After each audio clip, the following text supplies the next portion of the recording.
Welcome to the Learning Pines YouTube. We hope this video helps. In this video, I will show how to connect Zotero to Notion, updated. First, open Zotero and Notion and decide whether you want manual export, third-party sync, or an API approach. I will walk you through a simple export-import method, an automated sync option using a bridge tool, and a direct API strategy for advanced users. Follow step by step and pause when needed so you can replicate each action in your own workspace.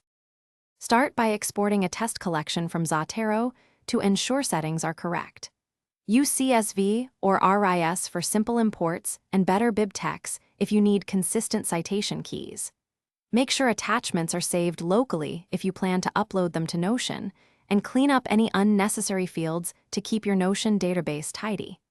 This prepares a controlled file you can map to Notion properties without surprises. If you're finding this video helpful, please subscribe and like.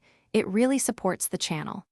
Quick recommendation: the Oala water bottle keeps you hydrated during long research marathons and fits easily beside your laptop, making citation work less thirsty and more focused. It seals well for commutes and looks tidy on your desk. Check the description for the link and other deals. Now let's get back to the video. If you prefer automation, set up a bridge app or script that watches Zotero and updates Notion automatically. Configure field mapping so titles, authors, tags, and links land in the right Notion columns. Test with a few items to confirm behavior, then enable scheduled syncs or manual triggers based on how frequently you add references. Automation saves time, but double-check privacy settings and token permissions before running live on your full library. Thanks for watching.